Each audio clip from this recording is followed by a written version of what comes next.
Hospital service providers and suppliers have seen rapid increases in demand throughout 2020.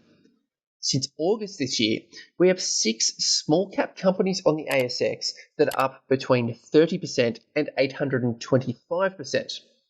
This is Shares in Play. Welcome to new listeners. Each week, we look at the leading market thematics to see which companies are gaining the most. Subscribe here for the latest ASX updates and market leaders.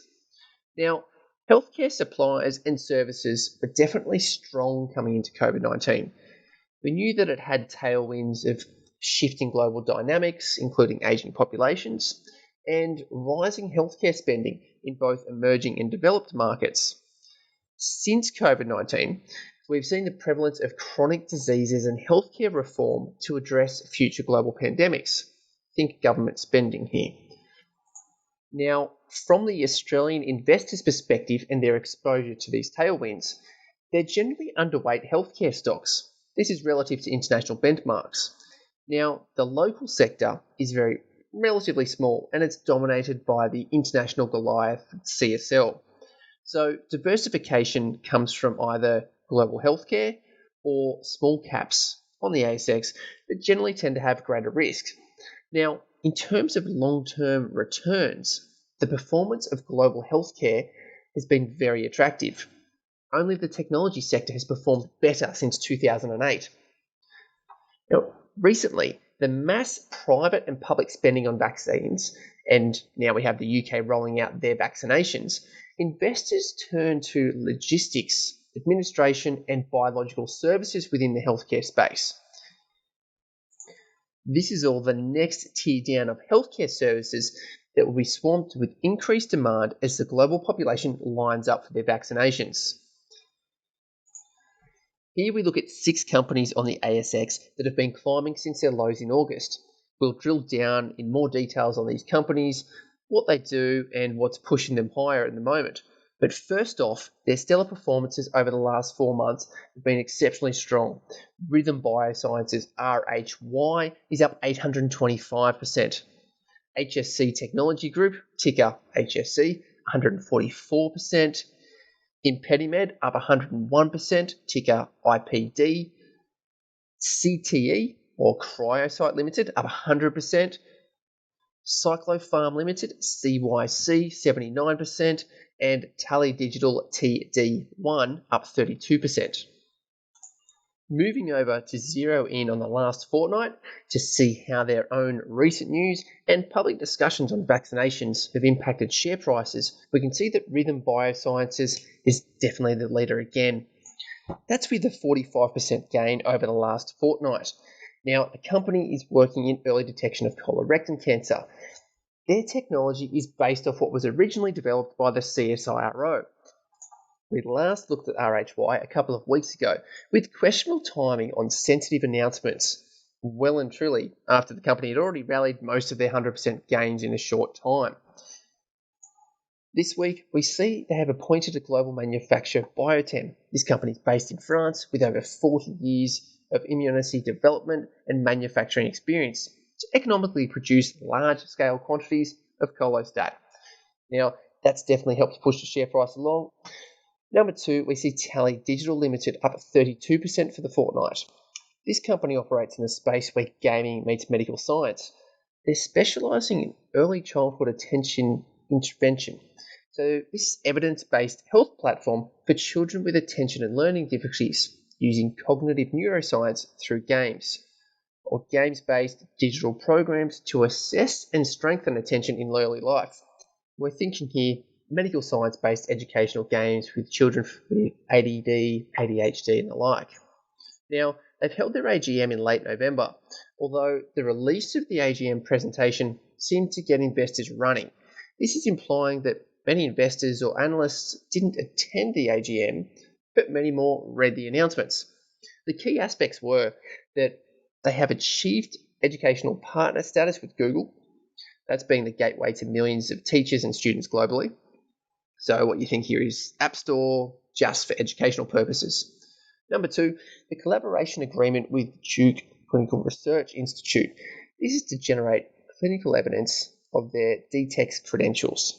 And number 3, they've got 1,613 students recruited for their school's early release program.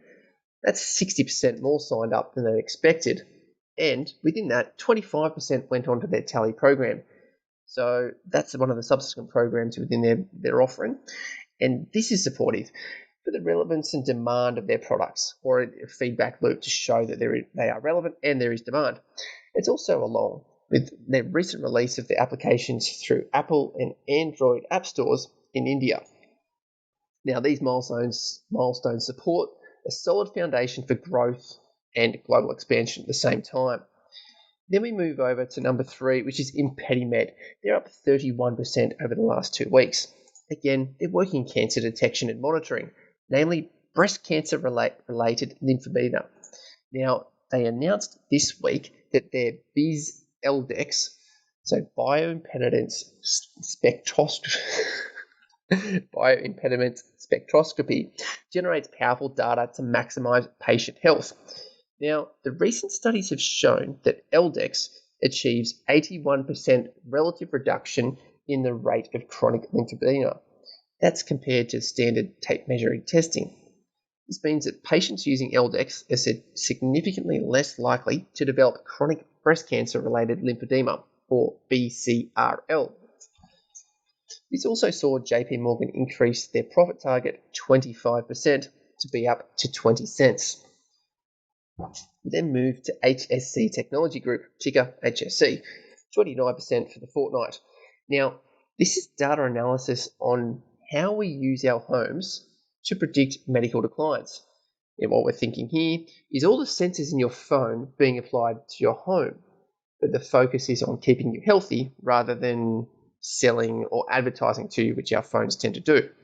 Now, the Safer Homes program is aimed to produce a non-invasive sensors, monitoring and support system that's in an affordable way and widespread for the use of either individual homes or supported living communities, nursing homes and the like.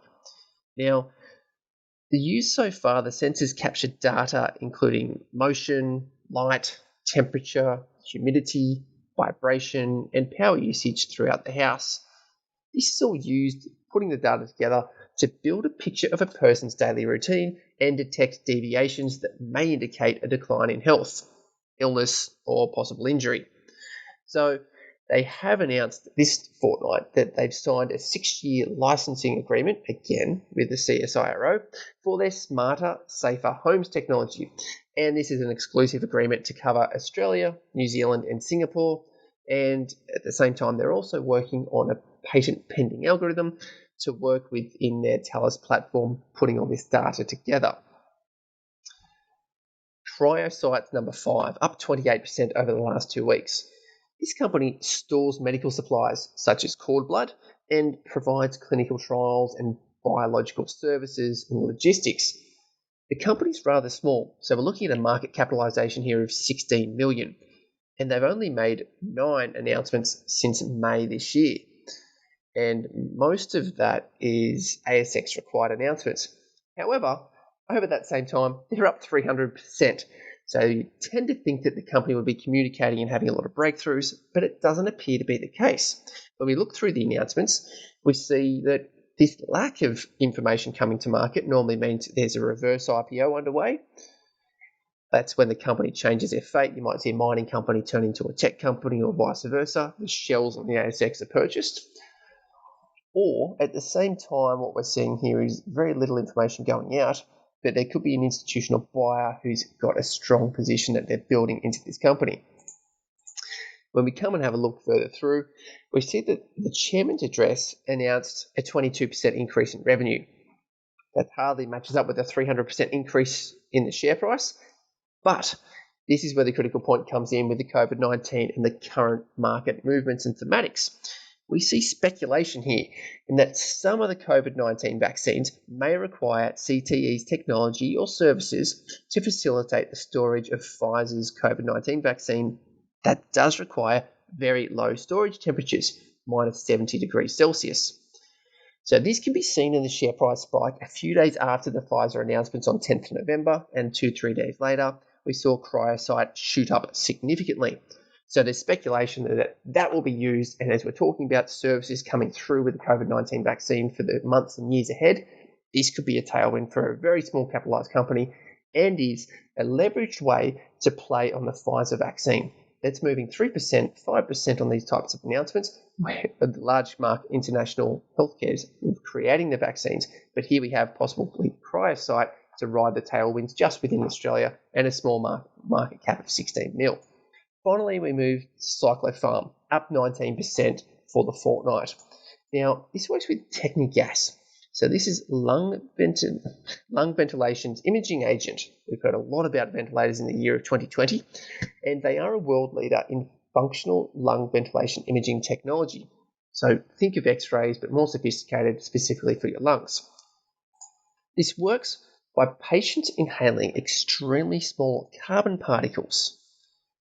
Now, these carbon particles are labeled with 99 technetium, which is small-sized hydrophobic properties that demonstrate gas-like behavior when interacting with the alveoli within the lungs. This then enables the clinicians to visualize the functional ventilation using Technigas, and this software and process is currently available in 60 countries worldwide. So that's where their revenue is coming from, but they are waiting for the US, and this is a critical component which leads to this week's announcement, because they have had successful phase 3 trials with FDA. Now, this then leads over to their FDA application, which has them looking for commercial sales within 2021.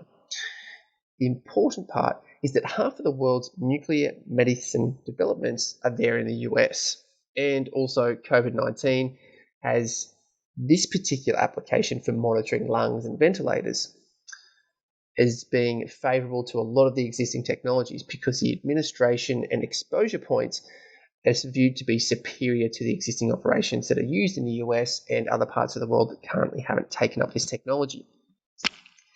Now, that rounds out the top performing companies for this fortnight on the ASX within the healthcare services, spaces and logistics that all support hospitals and a lot of the vaccines that we're seeing.